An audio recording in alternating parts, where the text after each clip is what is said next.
Hello, I'd like to welcome you to our introductory report of findings video.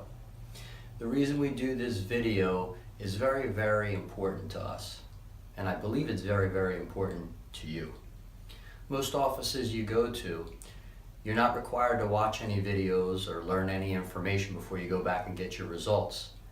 And what you end up getting is a just report back of the symptoms that you gave the person. They may name the disease or the condition and then send you out with a prescription. And a lot of times you leave with more questions than you came in with. And at this office, we want it to be different. We want you to leave here with more than all your questions answered. We want you to know why you feel the way you do, what's causing your problems, how long it's been there, what you need to do to get well and stay well. And that happens with better understanding your health. So we're going to go over what a healthy spine looks like, what a sick spine looks like, what your spine looks like. And then we're going to create a care plan that's going to allow your spine to get as healthy as possible, you to keep it that way, and in turn experience a much greater life and level of health that you've never experienced before. Because the brain is the life to the body, and the clearer that pathway is, the more that body can express that life. So we're excited for you to learn about this. Right now we're going to start with the cervical x-ray. Look at these two x-rays. The one on the left has square bones, nice disc space in between the bones, and a nice gradual curve. This could be the spine of a 20-year-older or of a 70-year-older, because if the spine has alignment and movement, it will not show any degeneration at all. Look at the one on the right here. You can see how much straighter it is, how there's arthritis growing off the ends of the bones, and how all the disc spaces are getting narrower in between the joints. Degeneration can happen as early as teens. 15% of teens have degeneration, and 80% before 60 years of age. So aging is not normal, it's just very common, and it happens when joints don't move or misaligned or they're subluxated. It causes the joints to wear out faster and degenerate. The real problem is through those bones and discs come nerves that bring life from the brain to the tissues. And when that life is diminished, because the health of the spine is declined, the health of those organs and glands will suffer, because they will be getting weaker impulses from the brain, making a weaker body that's not able to be as healthy and active as it was designed to be. So the question is, which spine is healthy, right? And which spine is sick? Which person is more likely to have problems? Which one is more likely to live a healthy, active life? The one on the left is going to have a healthier, more active life and has a healthier spine. The one on the right has a sick spine. And that person is more likely to suffer with pain or health problems. When we get into the room, we'll be looking at your cervical x-rays. And we'll also be looking at your lumbar x-rays as well. And we'll be looking for the same characteristics, either healthy characteristics or sick characteristics. And we're going to use that information to determine a program for you so that you can get as healthy as possible and have the best life possible. Now we talked about how from the side, the spine should have three curves.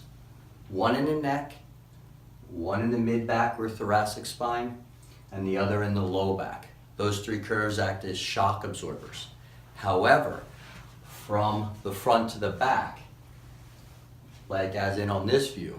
Now when you were taking your x-rays, this is one where you were facing the camera with your back against the board. From the front to the back, the spine should be straight. That allows a clear path from the brain to go through all the nerves and get out to the entire body, which is where health and life come from. If that pathway is blocked, life to those organs and glands are blocked, and those organs and glands can begin to have disease or dysfunction from not getting the full life force from the brain. So What we do is we take that full spine x-ray so we can see how you look from the front to the back. Now, on this x-ray, this red line starts in the middle of the base of your spine here called the sacrum. That line goes straight up and your spine should be on that line. If you see here, these little hash marks are the person's spine. So, if the spine was on the red line, that spine would be healthy. And when the spine is off that line, that spine would be sick. So this spine is obviously putting more pressure on the brain and the nervous system than a spine that would be straight. When you look at the base, the hips should go straight across. These are where your legs come into your pelvis. The top of your hips are ilium bones. This should be straight across when you look at them. And this should be straight up your spine when we look across. And just so you know, this is the head, these are the lungs, this is the heart, these are the hips and pelvis, and right here's your low back. So now when you come in and you see your x-rays, you're going to be able to see the difference between a healthy and a sick spine. And what we do at that point is we talk about how long your spine has been that way, the condition that your spine is in, and what you need to do to get and stay well. Because we know one thing for sure. The straighter your spine can be, the more health from your brain to your body. The better curve your neck has, the more health from the brain to the body. And that is how the body is designed to work, heal, and function. Great, now what we're gonna do is we're gonna have you come in and meet with your doctor, and they're gonna go over your x-rays.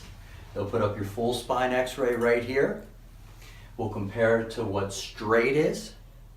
We'll talk about if you have any misalignments or subluxations or any postural distortions or misalignments, how long they've been there, and what you can do to get well and ultimately stay well. We're also going to put up the normal view of the neck and your view of your neck, and we're going to look at that through the side view to see how your spine is, see if you have your curves, see if there's any misalignments or degenerations. We'll point them out for you with the ultimate goal of talking to you about how to get well, get your spine healthy, and keep it well. Your low back or thoracics we'll put right back down here and we'll do the same thing. How does it match up to a normal curve? How does it match up to normal alignment? Is the disc height there? Are the bones on top of each other? Are there nice big nerve holes for the brain to get through to bring life to the body? So we'll go over all these things together, and we'll be looking at your spine. And this will help us to determine what type of care plan would be best for you, what frequency and length of care will restore health to that spine and restore life from the brain to the body so that can continue to bring health and life to you and the best life that you desire. And then we're also going to talk about what you can be doing in between your adjustments, spinal health and spinal hygiene, to help promote what we're doing inside the office. And what that does is it allows you to have daily habits that restore health and strength and alignment to your spine in between your adjustments. And it's important that you have both things going on. The adjustment can help joints move that aren't moving like others, which would cause degeneration and nerve irritation. And the spinal hygiene helps to keep them all as healthy as possible. Both very, very important. So I hope you're excited. We're gonna bring you right in with your doctor now and go over your x-rays.